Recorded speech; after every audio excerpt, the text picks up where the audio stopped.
नमस्कार मेरे हिंदी प्रेमी साथियों तथा मेरे प्यारे छात्रों। डीके कांबळे इस यूट्यूब चैनल में आप सबका हार्दिक हार्दिक स्वागत। छात्रों, आज हम कक्षा 10वीं लोक भारती इस पाठ्य पुस्तक में से 1 नंबर की कविता देखेंगे। कविता का शीर्षक है भारत महिमा। इस प्रस्तुत कविता के जो रचनाकार है वह है जयशंकर प्रसाद जी। इस प्रस्तुत कविता की जो विधा है वह है कविता। जी हां, तो इस कविता के रचनाकार जयशंकर प्रसाद जी का हम जीवन परिचय देखेंगे।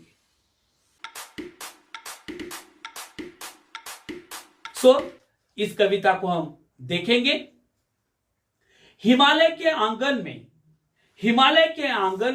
आंगन में उसे किरणों का दे उपहार। हिमालय के आंगन में उसे किरणों का दे उपहार। उषा ने हंस अभिनंदन किया, पहनाया हीरक हार। जगे हम लगे जगाने विश्व। लोक में फैला फिर आलोक। व्योमतम पुंज हुआ तब नष्ट। अखिल संस्कृति हो उठी अशोक। विमल वाणी ने विना ली कमल कोमल कर में सप्रीत। सप्त स्वर सप्त सिंधु में उठे। छिड़ा तब मधुर साम संगीत। विजय केवल लोहे की नहीं। विजय केवल लोहे की नहीं, धर्म की रहा धरा पर धूम। भिक्षु होकर रहते सम्राट। दया दिखलाते घर घर घूम। गोरी को दिया दया का दान। चीन को मिली धर्म की दृष्टि। मिला था स्वर्ण भूमि को रत्न। शील की सिंहल की भी सृष्टि। इन काव्य पंक्तियों का हम सरल अर्थ देखेंगे। छात्रों, इस वीडियो में हम इस कविता का पहला भाग देख रहे हैं। अगले वीडियो में आपको दूसरा भाग देखने के लिए मिलेगा। हिमालय के आंगन में उसे किरणों का उपहार दे। हिमालय के आंगन में उसे किरणों का दे उपहार। उषा ने हंस अभिनंदन किया और पहनाया हीरक हार।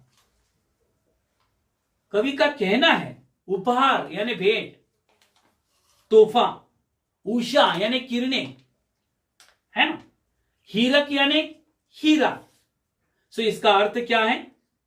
जयशंकर प्रसाद जी कहते हैं, हमारा भारत देश हिमालय के आंगन के समान है।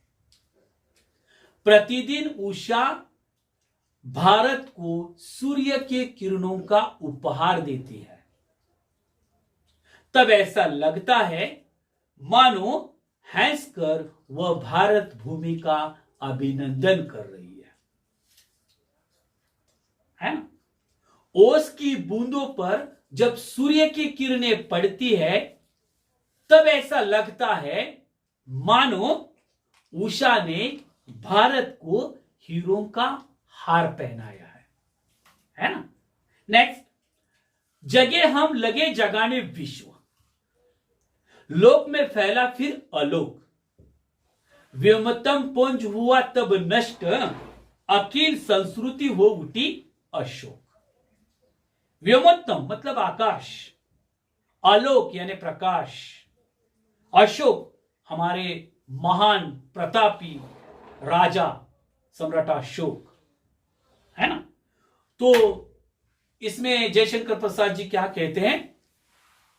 सबसे पहले ज्ञान का उदय हमारे भारत में हुआ। सबसे पहले ज्ञान का उदय हमारे भारत में हुआ, अर्थात सबसे पहले हम जागरूक रहे। फिर हमने पूरे विश्व को ज्ञान का प्रकाश देने का काम किया, है ना। फिर हमने पूरे विश्व को ज्ञान का प्रसार किया। इसके कारण समग्र संसार आलोकित हो गया, अज्ञान रूपी अंधकार नष्ट हुआ, है ना। आगे चलेंगे। विमल वाणी ने वीणा ली, विमल वाणी ने वीणा ली, कमल कोमल कर में सप्रीत, सप्त स्वर सप्त सिंधु में उठे, छिड़ा तब मधुर साम संगीत, है ना। विमल यानी पवित्र, वाणी यानी भाषा, मतलब यहां अर्थ लेना है स्वर, है ना। वीणा वाद्य है, वो वाद्य, है ना। कर यानी हाथ, है ना। सप्रीत मतलब सस्नेह, स्नेहपूर्ण, है ना। सप्त स्वर मतलब 7 स्वर, सा रे ग म प ध नी, 7 स्वर। सप्त सिंधु यानी 7 नदियों का संगम, है ना। इसका अर्थ हम देखेंगे। कवि कहते हैं कि वाणी की देवता सरस्वती ने हाथ में वीणा उठाया। वाणी की देवता सरस्वती ने अपने हाथ में वीणा उठाया है। उसकी झंकार से, वीणा की इस झंकार से सप्त सिंधु में 7 स्वर गूंज उठे हैं, है ना। मधुर संगीत के कारण सामवेद की रचना हुई है ना। 4 वेद, ऋग्वेद, यजुर्वेद, सामवेद और अथर्ववेद। इसमें से जो सामवेद है, यह मधुर रचना के कारण इसकी निर्मित हुई है। आगे चले जाएंगे। विजय केवल लोहे की नहीं, विजय केवल लोहे की नहीं, धर्म की रहे धरा पर धूम। भिक्षु होकर रहते सम्राट, दया दिखलाते घर घर घूम।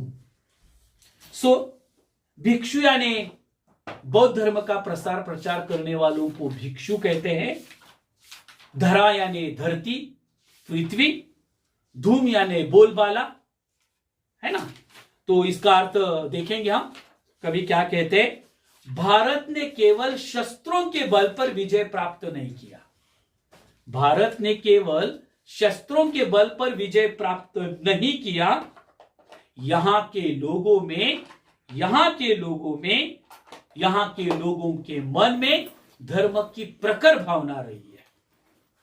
देखिए, और धर्म का प्रसार प्रचार किया है। गौतम बुद्ध, वर्धमान महावीर आदि महापुरुषों ने अपना सर्वस्व त्याग किया है, अपने साम्राज्य को त्याग करके धर्म का प्रसार प्रचार हाथ में लिया है। देखिए, भिक्षु होकर घर घर जाकर धर्म का प्रसार किया है और लोगों के दुख दर्द को मिटा दिया है, दूर किया है ना। आगे चलेंगे। गोरी को दिया दया का दान, गोरी को दिया दया का दान, चीन को मिली धर्म की दृष्टि।